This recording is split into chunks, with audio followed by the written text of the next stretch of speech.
Today, we're diving into one of World War II's most bizarre and enduring mysteries. It's the story of a U.S. Navy airship that was found in perfect working order, but its two-man crew had vanished into thin air. This is the incredible true story of the ghost blimp of L-8. So, picture this. It's a Sunday morning, August 1942, in Daly City, right outside San Francisco. People look up and there's this massive Navy blimp just drifting down from the sky. It's sagging, it's eerily silent. It clips an embankment, bounces a little, and then just crumbles down right in the middle of a residential street. Of course, everyone rushes to help, right? Firefighters, police, neighbors, they're all expecting to find injured pilots. They manage to get the gondola door open, and what they find inside is just strange.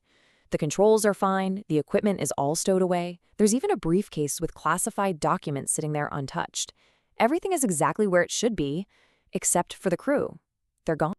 And that right there is the million-dollar question that has puzzled people for 80 years. What on earth happened to the two men flying airship L-8? To even begin to figure that out, we have to go back to the start of their very last flight.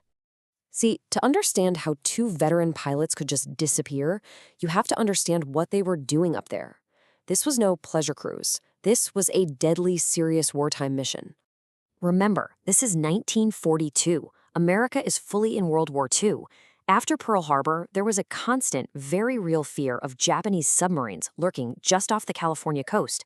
So the Navy used these blimps, like the L-8, as their eyes in the sky to patrol the coastline and hunt for enemy subs.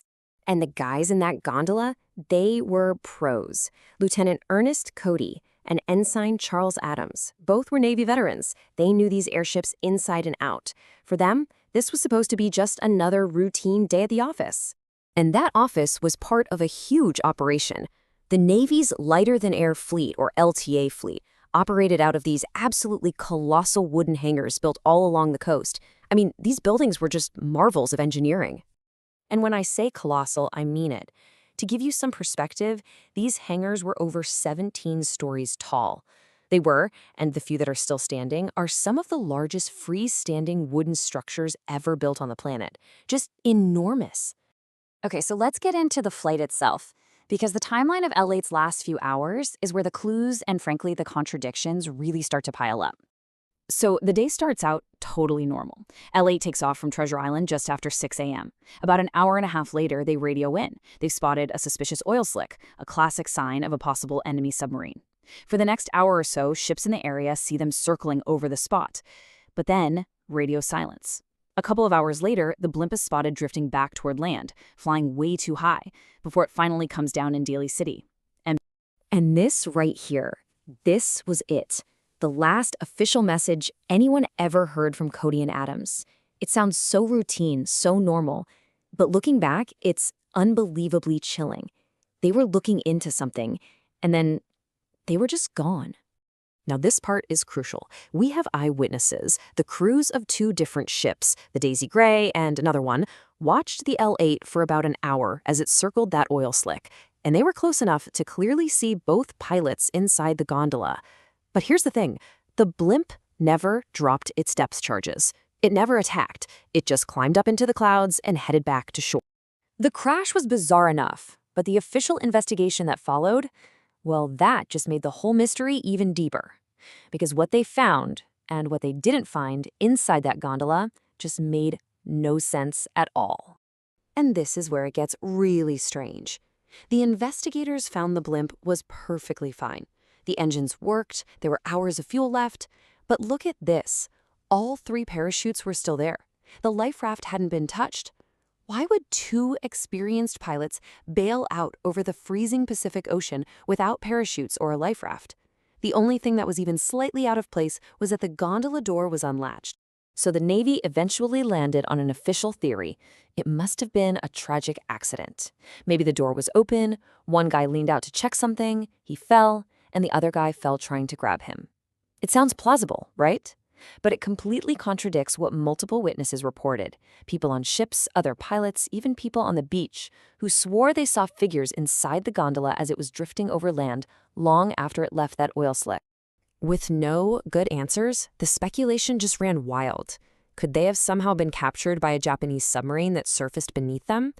It's a dramatic idea, but there's literally zero evidence from either US or Japanese records to support it.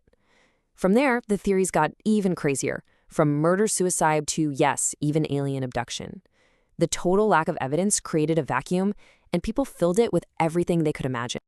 The years rolled by, and the case of Lieutenant Cody and Ensign Adams was officially closed, but it was never solved. It just became this legend, leaving behind a legacy of unanswered questions and a profound sense of loss for their families. And then you have this absolutely heartbreaking and strange little footnote. 5 years after the disappearance, Lieutenant Cody's wife wrote a letter to the Navy. Her mother was convinced she'd seen Cody alive in Phoenix. She said his eyes looked strange, peculiar, as if he was suffering from amnesia or some kind of severe shock.